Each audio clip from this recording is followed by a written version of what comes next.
Off the coast of Pensacola, Florida, below the rolling sea, sits a piece of history.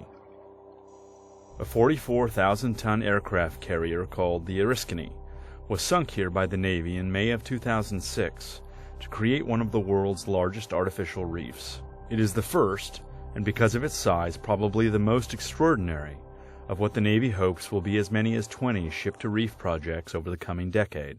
When the explosives were detonated, we anticipated about a 4 to 5, maybe 8 hours of sinking. The ship went down in less than 40 minutes, so it went much more quickly than we had anticipated, but the ship landed exactly the way we wanted, where we wanted, and now we've got the world's largest artificial reef, and we feel the world's best artificial reef.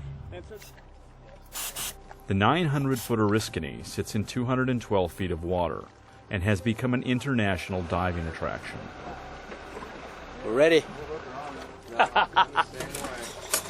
Okay.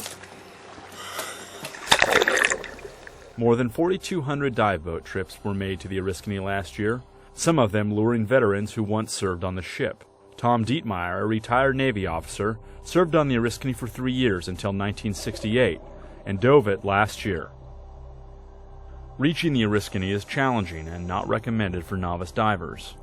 Powerful currents surge around the ship, and even the topmost portion of the wreck, the ghostly control tower, is 80 feet below the surface.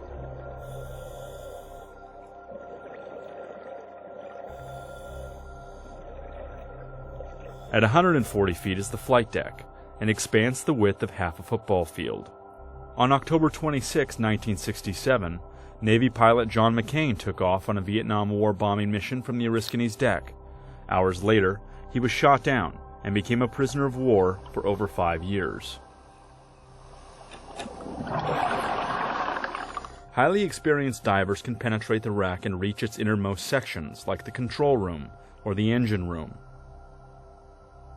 Turning old Navy ships into reefs has its challenges. The Navy spent $20 million cleaning up the Oriskany to make it safe for divers and the environment. Even then, they left almost 700 pounds of toxic PCBs on board, mainly in wiring and insulation. The state of Florida is currently running tests to determine if they are entering the environment. Meanwhile, the ship is being dived nearly every day. Diving the wreck is unforgettable.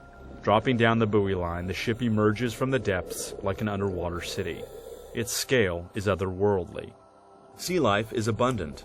Amberjacks, grouper, red snapper, sharks, and dolphins school around the wreck. Razor-toothed giant barracuda prowl the control tower, and at times seem to hungrily eye visiting divers.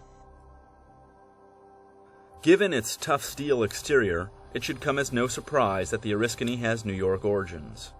Construction started in 1944 in the New York Naval Shipyard, and the ship began active service in 1950.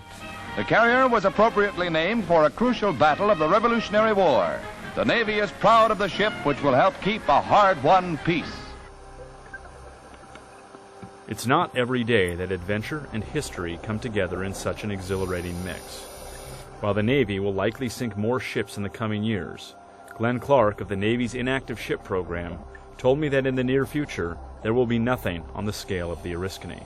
For now, the Great Carrier Reef, as it is known, is one of a kind. This is Eric Olson reporting from Pensacola, Florida.